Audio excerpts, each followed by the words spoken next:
As retailers entered the lockdown in March 2020, a small, diverse group of Canadian thought leaders gathered to virtually speculate, collaborate, and share their insights on the waves of disruption facing retailers. The Business of Retail podcast emerged as an unflinching strategic alternative to the conventional discourse, revealing challenges in the headlines and exploring new, unconventional paths for all facets of the retail industry. Now, here's the panel. Hello, everybody. This is the Business of Retail. I'm Gary Newbury. I am joined with George Minakakis, David Ian Gray, and Craig Patterson. And what we're going to be talking about today is staffing in retail. What's the issues? What can we do about it? And how fast can we do it? Now, we're going to fast track this conversation. We've already had a pre-conversation about this. George, do you want to kick us off? Of course, because I'm the one who's controversial over it. The model is broken. You need to rebuild it. If you want to hang on to people over the holidays and employ them, pay them for earning incentive. Give them high incentives to be at the store. For the bigger the sale, the bigger the incentive. That's what you need to do at this point. If you're not doing that, I don't know how you're going to draw people in. They want to make money. You want to make money.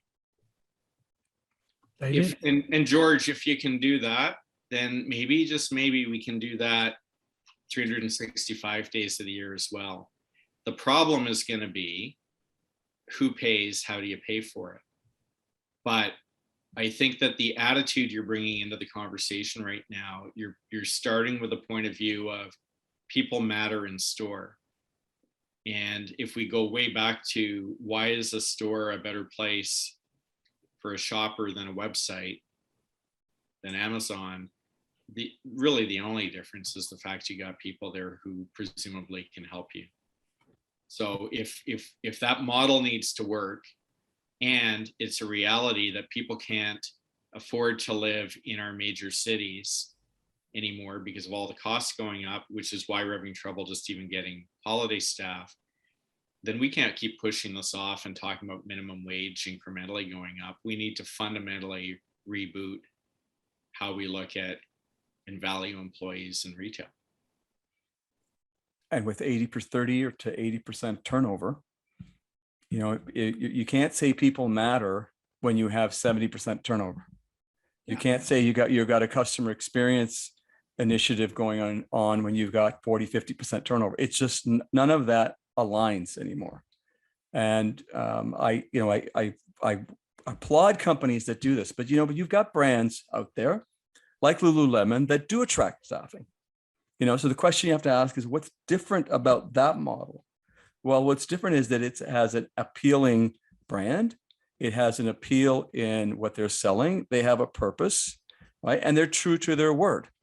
People do matter in that organization, right? So they're taking care of their people. They recognize that you're not going to be able to sell enough product without staff. But I've walked into stores where an employee it was a huge store, about 3,000 square feet, and the employee waved at me and said, "No, come on over here, I'll help you." One employee for 3,000 square feet. It was awesome. You're not going to be in business for very long. And the other thing that you didn't mention is they have very high gross margins. True. Because again, they've differentiated their product or their brand, which leads to better margins, which allows them to attract. It's a self-fulfilling, virtuous, positive cycle. They can attract the right type of staff, get them fully engaged in the whole experience of Lululemon and similar brands, and they win. So, well, I like, as you guys know, I like to think in scenarios. So one scenario is we do really nothing fundamentally to alter how we treat labor in retail. It's a input like other inputs. We got to keep the price of it way down relentlessly. And if there's a minimum wage discussion at play, we have to jump to fight that notion. Let's play out now a few years. The track that we're on before COVID was an erosion of, we did an episode on where's service gone in retail, right? There's an erosion of pride in being in retail at the front line and really dedicating to that and being brand ambassadors. By and large, there's exceptions. So if we play out, we stay this course, we hope that right now is a post-COVID CERB blip and it'll settle down again. Are we better off than in 2 years? And I think no, and I think it's a long, long march to really, which hurts everybody, including consumers, where the Amazon effect does win out. Like the differentiator between the Bay as I see it today and a really good website is nil. There's no people in there to help me. And it's 3D maybe more than anything else, but that's about it. And maybe I even get more selection on the web. So if that's the case, why are we dragging this out? Like, why don't we just shake the world up and force this? If it means there's certain categories of retail whose cost structure today can't absorb even a minimum wage of $15 for their people, then maybe that has to get blown up by its own accord, right?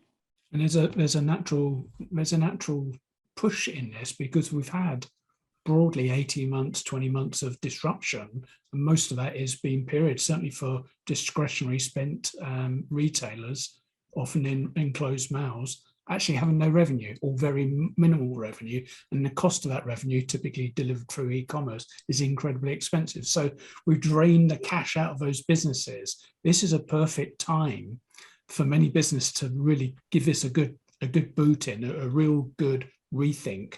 This model is broken. George made that point. I agree with him.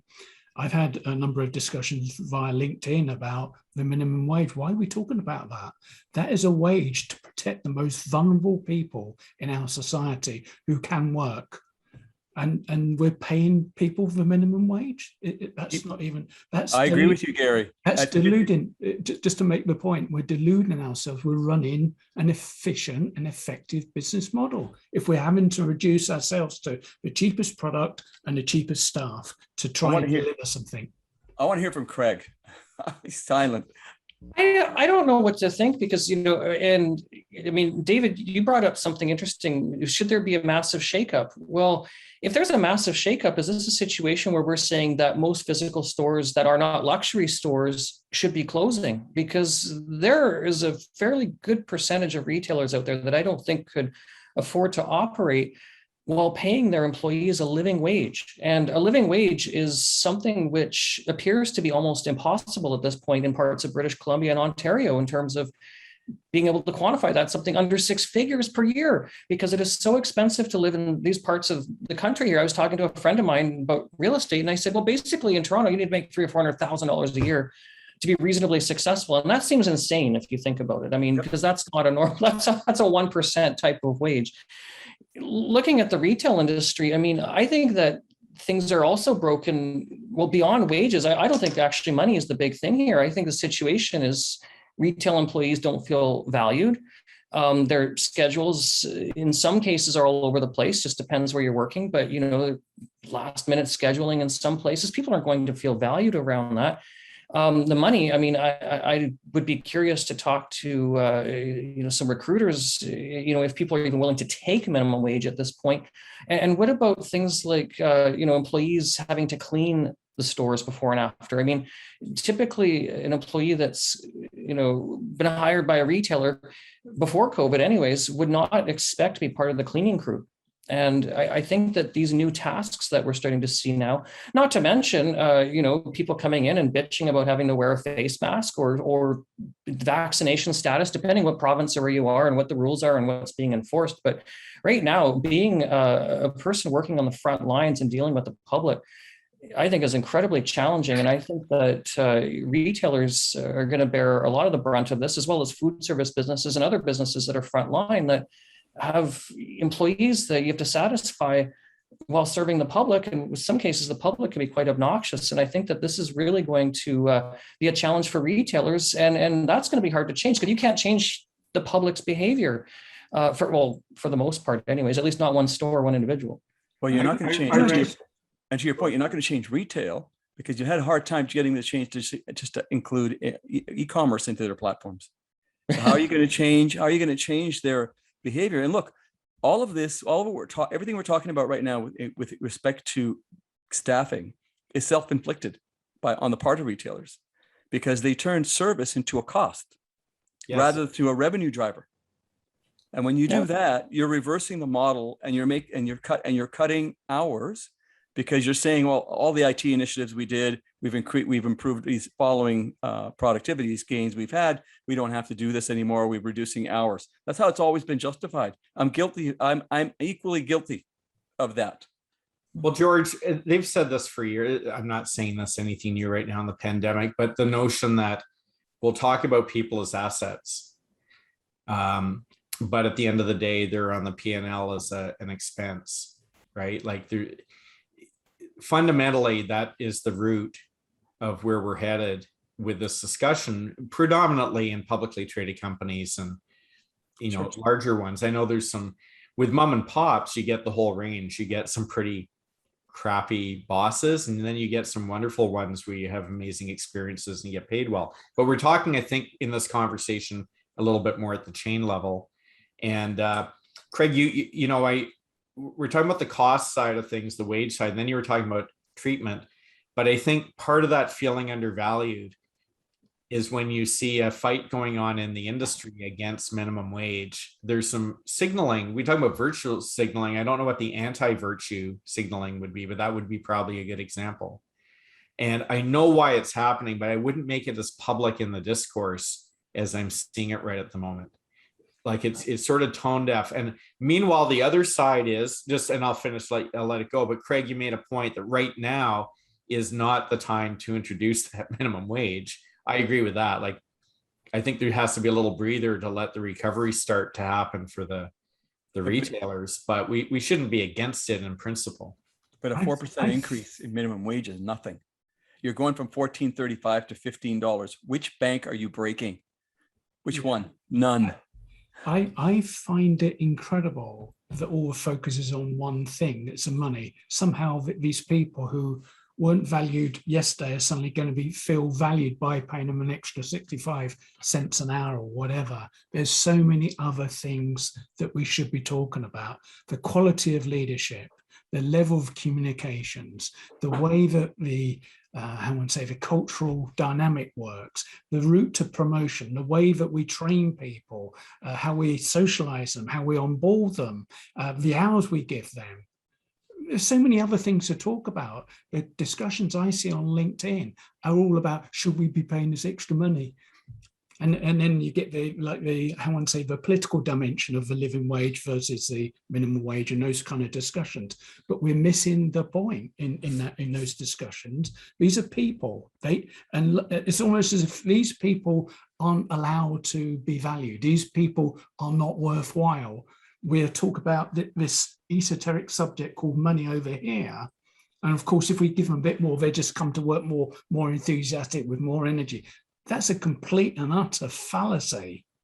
These are people, and they deserve the respect that they should be accorded for all the reasons that Craig mentioned, all the things that they have to deal with in the day. I think we should be talking about leadership. How do retailers change their leadership style to actually make people want to queue up for a job in their retail chain and want to stick around and develop their career in a retail chain with some degree of pride? So again, we come back to two things, right? We come back to the fact that you need to have staffing right now, and you need to solve the problem more long-term, and it is long-term. So right now, you want to solve the problem. What I would be doing is telling a team, I want you to go out there, look for the most qualified people. And I don't want a body in the store. I want someone who can sell, and pay them for it. Pay them so they can sell, to drive conversion, to get you the highest average sale per customer that comes in, and pay them for it. Give them a good, decent percentage, because otherwise your volume is going to falter. That's the biggest issue everyone faces. So start addressing the issue more aggressively. Don't be hopeful that things are going to change and people are going to come in, because that's not going to happen. We're too close to the end of the year and the pandemic is still here. There's a lot of issues being driven that you have no control over. What you can control is to set something in stone and saying, I'm going to pay more to get people who can sell. And I sat next to Harry Rosen many years ago, and he raised his hand. Everybody was talking about leadership, and he raised his hand. He goes, you know what? I don't need any more leaders. He goes, what I really need is more people who can sell. And right now, that's what I agree with. Right now, you need more people who can sell. Pay them. Bring them in. If you know who they are, pay them. You know what's odd? Dealing with the issues later on. Well, you know what's odd about that pay situation right now, George, and Craig kind of alluded to it a bit. We're hearing in the same context of a shortfall of people going into frontline retail, the surge of jobs into warehouses. And the idea that you can make more money in a warehouse than you could interacting with customers, in my mind, is nonsensical. But I know I live in this consulting dream world, but there's something broken there in the model, right? But I know that that's getting driven by other entities like Amazon and other businesses are driving that price up. But it means if we can afford it in our warehouses and we're building more warehouses, then somewhere in the decision making at the CFO level, we're acknowledging we can pay more money. We just have a culture block around frontline staff in the industry. Like, we just have this metal block, and it doesn't mean that you're paying yours minimum, but that's the benchmark, right? I think the issue is if that's the benchmark, everything goes up from that. So if you raise minimum, then everything else goes up. But it's happening around us. And so either retail is so fundamentally broken that you might as well turn out the lights now, or we need creative thinkers in the room who can take a complex challenge like, what if we could pay people $20 an hour and we needed to maintain wage costs at a certain band? What else can we do with our business to make it happen? That's the kind of discourse that'll lead to an answer, as opposed to how do we keep everything contained and like it was yesterday? I agree with you, David. Fundamentally, I agree with all of you. But if a retailer says to me, you know what, we're going to have a country meeting or a town hall meeting with our staff, and we're going to start doing employee engagement, and we're going to start measuring employee satisfaction, I'm going to say bullshit. It is not going to solve the problem. The problem is employee engagement works well with administrative staff. It works. The customer satisfaction works great with administrative staff, distribution staff, wholesale staff. But frontline, when you have too much turnover, you have a revolving door. And every time, I mean, I've seen the financials and what it can cost you for every employee that you bring in to train, because they leave you within 4 to 6 months, they're gone. At 80% turnover, which I've seen numbers like that, right? They're gone within a month. Mm-hmm. So I mean, you want to nail this down. You have to ask to your point, David and Craig, retail model is broken. But it's broken, but what it's really telling us is, and Gary alluded to it, what it's telling us, look, convenience and fast service is what the public wants now. And the retailers tried to respond to that by paying more to distribution staff and to delivery staff to make that happen. You're allowing your retail to erode, as you've been allowing it to erode for some time. It's all self-fulfilling. The only solution is you got to turn it around. You can't choose some short-term stuff now and some long-term things that you're going to be able, if you're going to stay in the physical world, you got to treat the retail side with more respect than you've been treated it in the past. Yeah. So in order to wrap this up, it was a great pitch there, George. Craig and David, have you got any final points? These are really good points. I agree that I think that the physical frontline retail is broken at this point, and this is something I thought about, but I hadn't really thought about it in the way that has been presented here around pay that we're seeing, including pay increases to warehouse workers, which are not frontline. It probably at this stage would make sense for most retailers with physical stores to re-examine what they're doing and look at their pay structure, look at what their employees are going through, because I do some work on the side where I'm dealing with retail employees. I speak to a lot of retail employees because I go to a lot of stores as they've opened, as the pandemic has gotten better. And a lot of retail employees are not happy. They're telling me they're looking to move. Some of them will, whisper, I got headhunted by XYZ. This is something that I see any day that I go out and speak to the retailers. And I think that, yes, the model is fundamentally broken. Can it be fixed quickly? Maybe. But I think that I think we're actually in trouble right now. I think retail is in trouble, and I think it's going to be interesting to see where it lands, because Gary, you mentioned more of long-term leadership. Where do things go from there? I mean, these are all conversations that we're going to be having here at the Business of Retail. People can follow us in various podcast platforms. We'll be discussing this into 2022, because I think this is a really hot topic. We're still in a pandemic here. We may start seeing another wave. We're not out of this, despite the fact that we've got vaccinations. And I think the retail industry, as we head into 2022, could be in trouble, especially the physical stores, given what we're seeing with frontline workers and the challenges that retailers are facing around that. Okay, thanks, Craig. David? Yeah, I'll give two sort of contextual pieces. One is what we forget is sort of the tragedy of the commons aspect, which is en masse, all the people we're talking about are a big chunk of the consuming population. And, there is an argument to be made industry-wide. It doesn't help one firm, but more money in their pocket is not necessarily a bad thing to the consumer society. The other is, here's the good news. If someone can crack this and edge out ahead of the rest, they could have a real advantage and get some really good talent right now. And I think Costco, has done a great job in the US of that, of course, building from strength. But they've come right out and said they've always paid well, they offer benefits, and they're doing more.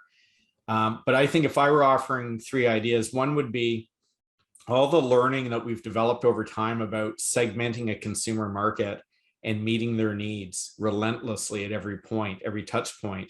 What if we took all that learning and applied it to the labor market and talked about prospective employees and current, treated it the same way, acquisition, retention, value, enhanced value over time, all the metaphors.